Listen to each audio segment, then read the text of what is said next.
Assalamualaikum warahmatullahi wabarakatuh. Salam sehat dan bahagia, serta selamat beraktivitas untuk Bapak Ibu guru hebat semuanya. Kenalkan, saya Laila Nafita SPD, guru mata pelajaran matematika di SMP Negeri 3 Seruai. Dalam video kali ini, saya akan membagikan praktek baik penerapan pembelajaran berdiferensiasi yang saya lakukan di kelas, di mana pembelajaran berdiferensiasi bertujuan untuk mewujudkan merdeka belajar. Anggapan matematika adalah ilmu yang sulit dan menyeramkan sudah sangat melekat pada pelajaran matematika. Hal ini juga sesuai dengan hasil wawancara yang saya lakukan dengan peserta didik di SMP Negeri 3 Seruai. Mereka merasa matematika itu sulit dan membosankan. Hanya beberapa orang peserta didik yang tertarik belajar matematika dan mereka bisa belajar dengan fokus, sedangkan peserta didik lainnya tidak fokus dalam belajar dan memilih untuk melakukan aktivitas lain seperti mengobrol, bermain, dan tidur. Selain itu, pembelajaran yang berpusat pada guru menjadikan peserta didik tidak dapat berkembang dengan baik. Mereka tidak dapat belajar sesuai dengan kebutuhan belajar mereka. Mereka hanya mengikuti instruksi dari guru tanpa bisa mengeluarkan kreativitas mereka di dalam pembelajaran. Mereka harus duduk diam untuk mendengarkan penjelasan materi dari guru dari awal hingga akhir pembelajaran. Padahal, karakteristik peserta didik berbeda-beda. Bahkan mereka merasa tertekan saat belajar dengan aturan yang ditetapkan oleh guru. Kondisi tersebut juga diperkuat dengan hasil capaian kemampuan numerasi peserta didik yang ada pada rapot pendidikan SMP Negeri 3 Seruai tahun 2024. Capaian numerasi yang diperoleh berada pada level kurang, turun dibandingkan dengan tahun 2023. Skor capaian kemampuan numerasi peserta didik di SMP Negeri 3 Seruai hanya 30,43%, mengalami penurunan sebesar 9,57% pada tahun 2024. Ini artinya kurang dari 40% peserta didik yang telah mencapai kompetensi minimum untuk numerasi, dan perlu upaya untuk mendorong peserta didik dalam mencapai kompetensi minimum tersebut.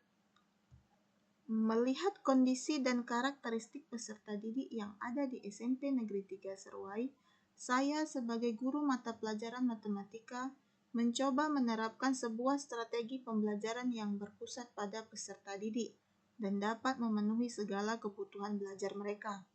Pembelajaran yang saya lakukan adalah pembelajaran berdiferensiasi. Tujuan dilakukan pembelajaran berdiferensiasi ini adalah untuk memastikan bahwa setiap peserta didik dapat mengembangkan kreativitas mereka di dalam pembelajaran, serta mencapai potensi optimal mereka sehingga pembelajaran menjadi bermakna serta menyenangkan. Penerapan strategi pembelajaran berdiferensiasi saya awali dengan melakukan asesmen awal yang bertujuan untuk mengetahui kebutuhan belajar peserta didik, sehingga proses pembelajaran dapat berjalan dengan baik. Hasil asesmen awal saya pergunakan untuk merencanakan dan melaksanakan pembelajaran berdiferensiasi. Diferensiasi yang saya lakukan adalah diferensiasi konten. Materi pembelajaran bukan hanya diperoleh dari bahan bacaan saja, tetapi juga melalui tayangan video pembelajaran tentang cara penyajian data. Selain itu, mereka juga melakukan kegiatan mengumpulkan data berat badan dan tinggi badan mereka dengan memanfaatkan aset sekolah yang ada di ruang UKS.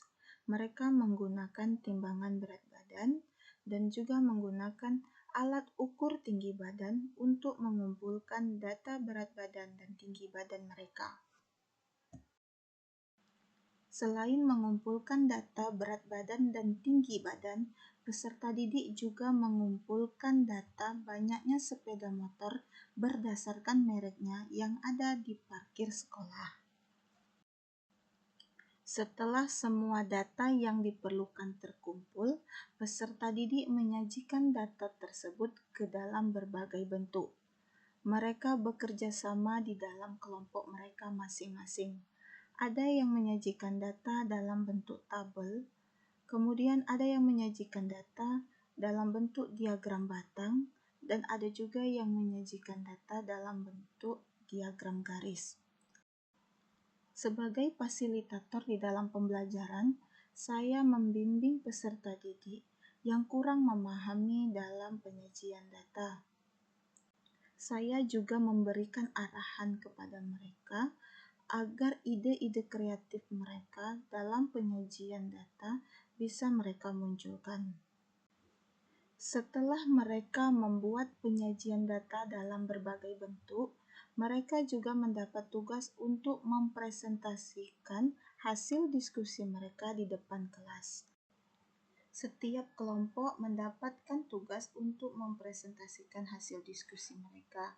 Secara bergantian, mereka menampilkan karya mereka sambil menjelaskan apa yang telah mereka buat di dalam penyajian data tersebut. Pada akhir pembelajaran, tidak lupa saya melakukan asesmen formatif. Asesmen ini saya lakukan bertujuan untuk melihat apakah tujuan pembelajaran pada hari ini telah tercapai atau belum. Saya melakukan asesmen dengan menggunakan aplikasi Quizizz. Peserta didik dengan menggunakan handphone mereka menyelesaikan tugas-tugas atau soal yang saya berikan melalui aplikasi Quizizz tersebut. Dari kegiatan ini terlihat bahwa peserta didik telah mampu dalam menyajikan data dan juga membaca data yang disajikan dalam berbagai bentuk. Pendekatan pembelajaran berdiferensiasi menjadi kunci untuk menciptakan lingkungan belajar yang inklusif, di mana peserta didik dapat belajar dengan dukungan yang sesuai. Mari bersama-sama kita menyikapi keragaman peserta didik, sebab keragaman merupakan hal yang wajar dan pasti. Jadikan keragaman sebagai kekuatan untuk mewujudkan merdeka belajar. Pada pelajaran matematika hari ini sangat menyenangkan. Kami dapat baca buku, nonton video, dan belajar di luar kelas. Sangat menyenangkan, jadi tidak membosankan. Pada pelajaran matematika hari ini saya jadi tahu cara membuat diagram batang dan diagram tabel. Dan pelajaran matematika hari ini sangat menyenangkan bagi saya dan teman-teman saya. Saya juga dapat belajar di luar kelas dengan cara menghitung-hitung kereta. Strategi pembelajaran berdiferensiasi sangat tepat diterapkan di sekolah kita ini. Karena apa? Karena keberagaman karakteristik siswa sehingga kebutuhan belajar peserta didik terpenuhi. Pembelajaran menjadi lebih menyenangkan dan bermakna. Setiap peserta didik memiliki karakteristik yang berbeda-beda, sehingga kebutuhan belajar mereka juga beragam. Untuk itu diperlukan strategi yang tepat untuk menyiapkan segala kebutuhan tersebut. Menurut saya, strategi pembelajaran diferensiasi yang diterapkan di dalam pembelajaran sangatlah tepat, agar peserta didik dapat belajar sesuai kebutuhan mereka dan dapat menciptakan pembelajaran yang bermakna sekaligus menyenangkan.